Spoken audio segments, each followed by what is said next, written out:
যদি এই 2.5 মিনিটের জন্য আমাদের অনুরূপ প্রচেষ্টা হয়, তবে আফটার ডেথ, মরণের পরে, লা হাদ্দা আলাইহি ইয়াউমাল কিয়ামা, যে মরণের পরে অফুরন্ত জীবন, যার অন্ত নেই, শেষ নেই, যে ইবতিদা, যে ইতিহা নেই, সেই জীবনের জন্য কেমন তৈরি হওয়া দরকার।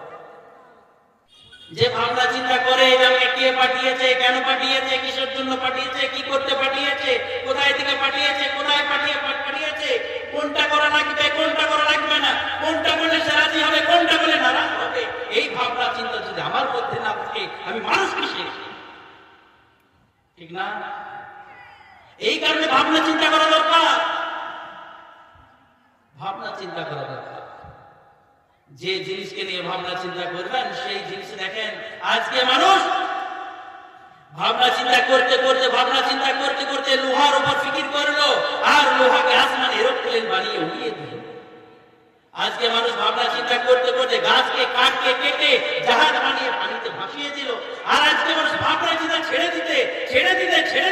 দিতে এমনকি আল্লাহর হুকুমকে ছেড়ে দিল, রাসূলের তরিকাকে ছেড়ে দিল। الحمد لله نحمده ونستعينه ونستغفره ونؤمن به ونتوكل عليه ونعوذ بالله من شرور أنفسنا ومن سيئات أعمالنا من يهده الله فلا مضل له ومن يضلله فلا هادي له ونشهد أن لا إله إلا الله وحده لا شريك له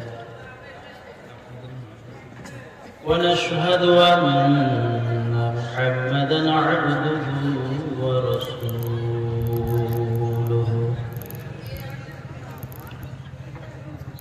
أرسله بالحق بشيرا ونذيرا بين يدي الساعة من يطع الله ورسوله فقد رشد ومن يعصهما فإنه لا يضر إلا نفسه ولا يضر الله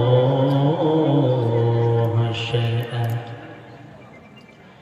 إن الله وملائكته يصلون على النبي يا أيها الذين آمنوا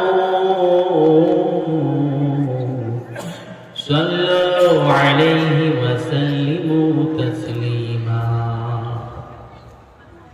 اللهم صل على محمد وعلى آل محمد كما صليت على إبراهيم وعلى آل إبراهيم إنك حميد مجيد اللهم بارك على محمد وعلى آل محمد كما باركت على إبراهيم وعلى آل إبراهيم إنك حميد مجيد قال الله عز وجل في كلامه المجيد وفرقانه الحميد يا أيها الذين آمنوا ادخلوا في السلم كافة ولا تتبعوا خطوات الشيطان إنه لكم عدو مبين قال النبي صلى الله عليه وسلم بلغوا عني ولو آية وحدثوا بني إسرائيل لا حرج عليه ومن كذب علي متعمدا فليتبوأ مقعده من النار أو كما قال عليه الصلاة والسلام আমি সর্বপ্রথমে বলতে চাই যে যদি আমাদের ইয়াকিন ঠিক থাকে তো নিয়ত ঠিক হবে, আর যদি নিয়ত ঠিক থাকে তো তদবির স্বরূপ বসা ঠিক হবে, আর যদি বসা ঠিক হয় তো শোনা ঠিক হবে, আর যদি শোনা ঠিক হয় তা আমল করা সহজ হবে। আমাদের এখানে বসার ইয়াকিন কি বিশ্বাস আছে? এই দিনী মজলিসে, দিনী মাহফিলে, দিনী প্রোগ্রামে আমরা কেন বসেছি? কিসের জন্য বসেছি? ভাই আমরা জানি রাসূল আকরাম সাল্লাল্লাহু আলাইহি ওয়াসাল্লাম বলেন, দিনী প্রোগ্রামে, দিনী মাহফিলে যেখানে আল্লাহর প্রতি হামদ সানা, রাসূলের প্রতি দরুদ এবং দিনী কথা আলোচনা হয়, সেই মাহফিলে তাদের পিছনের সমস্ত গুনাহগুলিকে মাফ করে দেওয়া হয়। আল্লাহ সুবহানাহু ওয়া তাআলা রাসূল আকরাম সাল্লাল্লাহু আলাইহি ওয়াসাল্লামকে জানায় সহিহ বুখারীর 6408 নম্বর হাদিস, রাসূল আকরাম সাল্লাল্লাহু আলাইহি ওয়াসাল্লাম বলেন, রে আমার উম্মতের দল, তোমরা শুনিয়া লও, জানিয়া লও, দুনিয়ার মধ্যে মিডিয়াওয়ালাদের মতো কিছু আমার ফেরেশতা রয়েছে, কিছু আল্লাহ সুবহানাহু ওয়া তাআলার ফেরেশতা রয়েছে।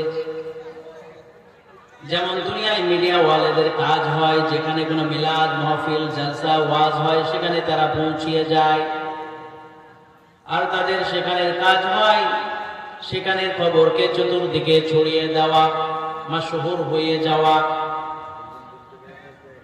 অনুরূপভাবে আল্লাহ সুবহানাহু ওয়া তাআলার কিছু গোলাম স্বরূপ ফেরেশতা গ্রামের গঞ্জের গলিতে গলিতে ঘোরাফেরা করে এবং তারা তালাশ করে কোথাও যেন তিনি মাহফিল লিখেছে কিনা, তিনি কথা হচ্ছে কিনা, আল্লাহ সুবহানাহু ওয়া তাআলার হামদ সানা হচ্ছে কিনা, রাসূলের প্রতি দরুদ হচ্ছে কিনা, তিনি মুযাকারা হচ্ছে কিনা।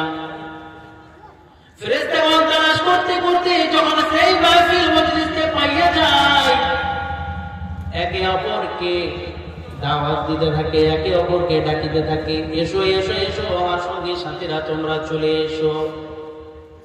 আমরা দুনিয়ার মধ্যে যে জিনিস খুঁজছিলাম, যে জিনিসের তালাশের মধ্যে আমরা ছিলাম, সেই জিনিসকে আমরা পাইয়া গেছি, তোমরা চলে এসো। ফেরেশতাগণ জমতে জমতে সেই মাহফিলকে, দিনী প্রোগ্রামকে, দিনী মজলিসকে ঘিরিয়া ফেলে। ফেরেশতাগণ জমতে জমতে আল্লাহ সুবহানাহু ওয়া তাআলার আরশে আজিম পর্যন্ত পৌঁছিয়া যায়। আল্লাহ সুবহানাহু ওয়া তাআলা যখন ফেরেশতাগণকে জিজ্ঞাসা করেন, আমার ফেরেশতা তোমরা কোথায় থেকে আসিতেছো বলো?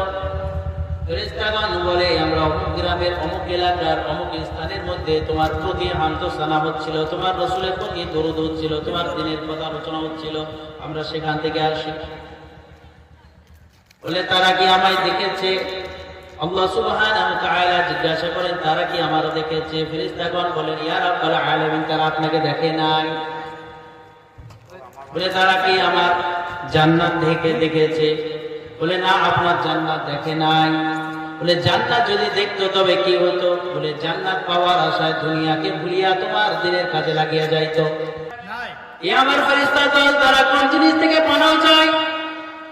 ফেরেশতাগণ বলে, ইয়া রাব্বাল আলামিন, তারা আপনার জাহান্নাম থেকে পানাও চায়। বলে তারা কি জাহান্নাম দেখেছে? বলে না, দেখে নাই। বলে দেখলে কি হতো? বলে দেখলে জাহান্নামের ভয়ে সমস্ত কিছু দুনিয়াকে ভুলিয়া যাইতো।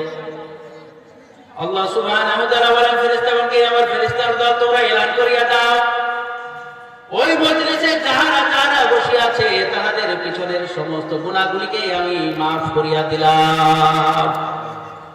এটা কার কথা বললাম? আমার কথা। এটা সহিহ বুখারী 6408 নম্বর হাদিস। ফেরেশতাগণ বলে, ইয়া রাব্বাল আলামিন, যারা ওখানে আপনার কথা শুনতে আসে তাদের আপনি তো গুনাহগুলি মাফ করিয়া দিলেন, কিন্তু এমন একজন বান্দা ছিল যে বান্দায় আপনার কথা শুনিতে আসে নাই। সেই মজলিসে কিছু ভাই ছিল, তার সঙ্গে তার দরকার ছিল, দরকারের জন্য আসে, দেখে সে বসে কথা শুনে। বলে এখন সম্ভব হবে না, কিছুক্ষণের জন্য বসে যায়, শেষে কাজটা পূরণ করবো। বলে তার কি হবে? আল্লাহ সুবহানাহু ওয়া তাআলা বলেন, আমার দিনী মজলিসে যারা আসে তাহাদিগকে আমার দিনের বরকত থেকে বঞ্চিত করি না, অর্থাৎ তার ও পিছনের সমস্ত গুনাহগুলিকে আমি মাফ করিয়া দিলাম। শর্ত হইল কি? ইয়াকিন থাকতে হবে। এখানে কি থাকতে হবে ভাই? ইয়াকিন। যেই তিনি মজলিসে বসছি, এই তিনি মজলিসে বসলাম মানে আমার পিছনের সমস্ত গুনাহগুলিকে আল্লাহ ক্ষমা করে দিবেন। যদি একজন ব্যক্তি ধান কাটতে গেছে, 100 টাকা 1000 টাকা রোজ ঠিক হয়েছে, এক প্যাচ করে কাটে আর বলে ধান দিবে, টাকা দিবে কিনা জানি না, দিবে কিনা জানি না, দিবে তো, দিবে তো, দিবে তো। ওই ব্যক্তি ধান কাটতে পারবে? ধান কাটতে পারবে না, ধান কাটা ফেলে দিয়ে চলে যাবে। এগুলো ফিল ইয়াকিন, ইয়াকিন থাকতে হবে। আমার মাওলা, আমার মাবুদ রাসূলের মাধ্যমে ওয়াদা করেছেন যে তিনি প্রোগ্রামে যারা বসবে তাদের পিছনের সমস্ত গুনাহগুলি ক্ষমা হবে। তো হবে ইনশাআল্লাহ। কি বলেন, ইনশাআল্লাহ হবে না? দ্বিতীয় নম্বর হলো নিয়ত ঠিক হতে হবে।